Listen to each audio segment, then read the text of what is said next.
Magandang araw sa lahat. Welcome po ulit dito sa atin channel ang Biyahe IH Kamida. Maraming salamat sa lahat ng nag-subscribe. Indeed, Eid Mubarak sa lahat ng atin mga kapatid sa Islam. Punta tayo sa atin topic, April 1, 2025.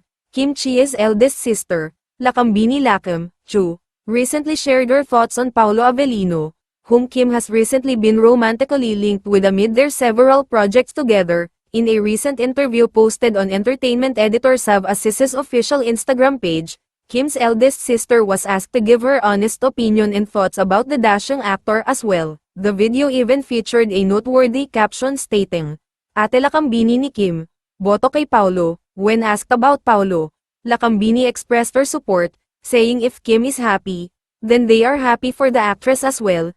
Me as an ate, I don't want naman na parang maging protective ka kasi we have our own lives, kung saan siya masaya, and I know she is happy, happy na rin kami. Ang pahayag na ito sa gitna ng lumalaking haka-haka tungkol sa relasyon ni Kim at Paolo. Nauna rito, isinama pa si Paolo sa taus-pusong pasasalamat post ni Kim sa Instagram matapos manalo sa 38th PMPC Star Awards na ginanap kamakailan sa Grand Dolphy Theater ngayong taon. Samantala, ibinahagi ni Kim Cho ang thoughtful gesture ng isang lokal na bake shop. Nauna rito, sa Instagram, nagpost si Kim ng mga larawan na nagpapakita ng mga bulaklak at isang sulat kamay na liham. Sa kanyang post, nagpasalamat naman si Kim sa bake shop sa kanilang suporta. Dati, tinakpan umano ng ilang tao ang mga tarpaulin ni Kim para sa bake shop sa Davao.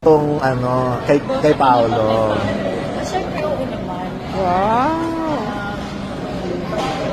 Me as ate, Yes. parang I don't want naman yung parang maging protective ka. Kasi we have our own lives. And so, kung saan siya masaya, and I know this is happy, happy na rin. Okay ba ni Kim kung gaano siya kasaya ngayon? At yan ang atin latest showbiz chika update for today. Huwag kalimutan mag-subscribe, click the notification bell for more showbiz chika updates, like and share the video at suportahan po ang atin Facebook page. Maraming salamat sa lahat ng nag-subscribe. Indeed, magandang buhay sa lahat. Adios!